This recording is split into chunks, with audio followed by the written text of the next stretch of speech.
ابو لالا مودودی نے, جماعت اسلامی کے بانی ابو لالا مودودی نے تحریر کیا کہ اتنی ریل پیل تھی جنگ خیبر کی کامیابی کے بعد, جب مال غنیمت ہاتھ آیا مسلمانوں کے, اتنی ریل پیل تھی کہ مسلمانوں کے بچے مدینے کی گلیوں میں درہم و دینار سونے چاندی کے سکوں سے کھیل رہے تھے. اور جس علی کی ضربت کے نتیجے میں مسلمانوں کو اتنی آسائش ملی ہے, اس علی کے گھر میں فتح خیبر کے دن بھی فاقہ چل رہا تھا. سمجھ رہے ہیں علی کون ہے؟ بس آخری جملہ عرض کر رہا ہوں, یہاں تک کہ فتح خیبر کی کامیابی کے بعد جب یہ کاروان خیبر سے مدینے کی جانب چلا تو ختمی مرتبت نے مال غنیمت تقسیم کیا ہے. باقی صحابہ کو مختلف چیزیں مال غنیمت میں جیسے جیسے ان کا حصہ بنتا تھا پیغمبر اسلام نے عطا کی. اور ایک سونے کی تاروں سے بنی ہوئی قیمتی زرین چادر ختمی مرتبت نے مولا متقیان کو دی, جسے مرحب اوڑا کرتا تھا. پیغمبر اسلام نے مولا متقیان کو دی اور کہا کہ آپ کا حق ہے, یہ آپ کا حصہ ہے مال غنیمت میں سے. یہ اتنی دیدہ زیب تھی, اتنی خوبصورت تھی کہ صحابہ کرام بار بار مڑ مڑ کر اس چادر کی طرف دیکھ رہے تھے. ہر ایک کی خواہش تھی کاش یہ چادر مجھے مل جاتی.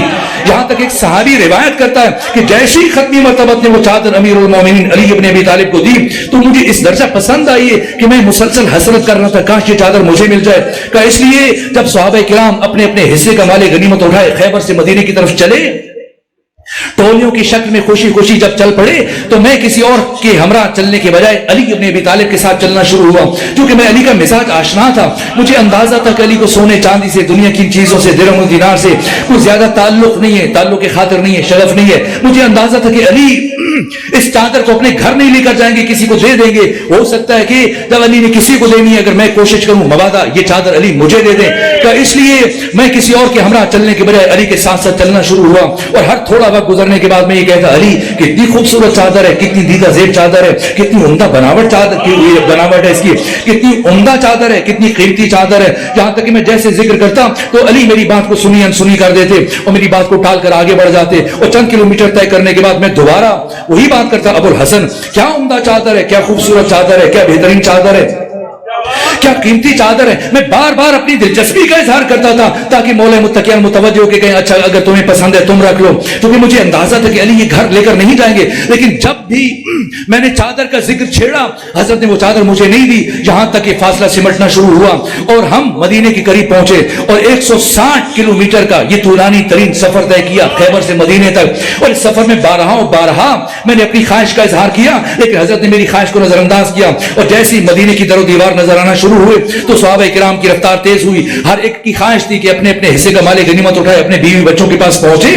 لیکن میں یہ جاننا چاہ رہا تھا کہ اتنے سفر میں بارہا میری خواہش کے سننے کے باوجود جب علی نے یہ چادر مجھے نہیں دی تو بلاخر اس چادر کا کیا کریں گے, کسے دیں گے, گھر لے کے جائیں گے, کسی اور کو دیں گے. یہ جاننے کے لیے کہ میں اپنے گھر کی طرف نہیں چلا بلکہ کچھ فاصلہ رکھ کر میں علی کے پیچھے چلنا شروع ہوا کہ علی اس چادر کا کیا کریں گے. یہاں تک کہ جیسے علی مدینہ کے اندر داخل ہوئے تو اپنے گھر کی جانب مڑنے کے بجائے ایک اور گلی میں داخل ہوئے. میری حیرت بڑھنا شروع ہوئی, میرا دل دھڑکنا شروع ہوا کہ اب علی کیا کریں گے, یہ چادر کسے دیں گے. یہاں تک کہ چلتے ہوئے مولا متقیان علی ابن ابی طالب ایک دروازے پر پہنچے, دق الباب کیا. یہ کون سا گھر تھا؟ یہ پچھلی جنگوں میں شہید ہو جانے والے صحابہ کرام ان کے یتیم بچوں کی کفالت کے لیے ختمی مرتبت نے اس گھر کو معین کر رکھا تھا, جہاں پر ایک بزرگ صحابی ان بچوں کی کفالت کرتا تھا. علی نے دق الباب کیا, دروازہ کھولا, علی نے وہ چادر اس صحابی کو سونپی. فرمایا یہ چادر بیچ کر ان بچوں کے بہتر کھانے پینے کا اہتمام کرنا, ان کے لباس و پوشاک کا اہتمام کرنا. اور پھر فاتح خیبر تنہا خود خالی ہاتھ اپنے گھر کی طرف چلے. لیکن اب میرا تجسس اور بڑھنے لگا. جس طرح سے ہم چھوٹی سی کامیابی حاصل کرنے کے بعد لوگوں کے سامنے بیٹھ کر اپنی تعریفیں کرتے ہیں, کسی اور کے سامنے بات نہ کریں, ہر ایک اپنی زوجہ ماجدہ کے سامنے جا کے بتاتا ہے میں نے یوں کیا, میں نے ایسے کیا. جنگ خیبر کے فاتح علی ابن ابی طالب صحابی کہتے ہیں میں سوچ رہا تھا شاید علی چل کے اپنے گھر والوں کو بتائیں, بچوں کو, اپنی زوجہ کو, نبی زادی کو, میں نے ایسے خیبر فتح کیا, میں ایسے مرحب کو مارا, ایسے انتر کو مارا, ایسے در خیبر اکھاڑا. لیکن میں کچھ فاصلہ رکھ کے چلنا شروع ہوا. جیسے علی گھر میں داخل ہوئے میں دروازے کے قریب کان لگا کر سن رہا تھا.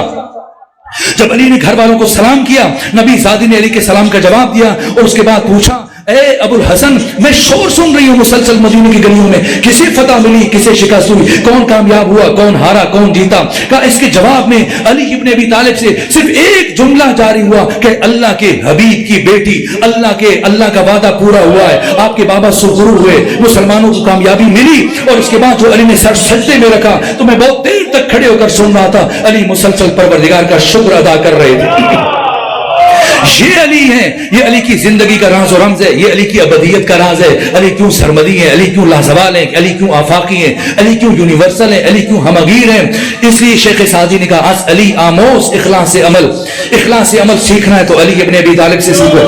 بس میرے عزیزو, کچھ دن پہلے 10-11 دن پہلے اسی علی کی شہادت ہوئی ہے, اس لیے میں بس ایک جملہ, مجھے پتہ چلا میرے بعد تفسیر سے مسائل بیان کیے جائیں گے, میں تکمیل مجلس کے لیے صرف ایک جملہ آپ کے سامنے عرض کروں تاکہ مجلس مکمل ہو جائے. یہاں تک کہ شب شہادت مولا متقیہ نے بچوں کو بلایا, باری باری سب کو وصیت فرمائی, امام حسن مصطفیٰ کو وصیت فرمائی, امام حسین کو وصیت فرمائی.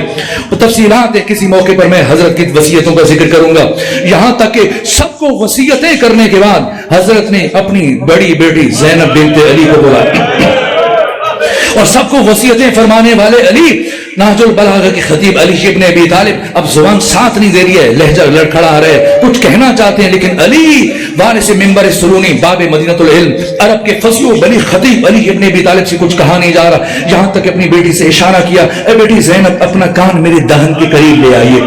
ثانیہ زہرا اپنا کان بابا کے دہن کے قریب لے کر گئیں. حضرت کچھ بیان فرما رہے ہیں, ثانیہ زہرا اس بات میں سر ہلا رہی ہیں, ساتھ گریہ کر رہی ہیں. ایسے میں کچھ لمحے گزرنے کے بعد حضرت نے جب وصیت مکمل کی, اس کی چند لمحے گزرنے کے بعد حضرت کی شہادت ہوئی. صرف ایک جملہ تکمیل مجلس کے لیے, حضرت کی شہادت ہوئی. پھر 20 سال گزر گئے, اور 20 سالوں میں اکثر بنو ہاشم کی خواتین ثانیہ زہرا سے پوچھا کرتی تھی, بیوی بتائیں وقت آخر آپ کے بابا علی نے آپ کو کیا وصیت فرمائی تھی؟ بیوی نے کبھی کسی کو نہیں بتایا. یہاں تک کہ 60 ہجری آئی, 61 ہجری آئی, کربلا برپا ہوئی. 19 دن کا تاریخ انسانی کا مشکل ترین سفر طے کر کے یکم سفر کو ثانیہ زہرا ان اسیروں کے قافلے کی قیادت کرتے ہوئے شام پہنچی ہیں. 3 دن شام شہر کے دروازے پر بٹھایا گیا, 15 آذانیں سنی ہیں, 3 مرتبہ سورج کو طلوع ہوتے ہوئے دیکھا, 3 مرتبہ سورج کو غروب ہوتے ہوئے دیکھا. دربار سجائے جا رہے تھے, بازار سجائے جا رہے تھے.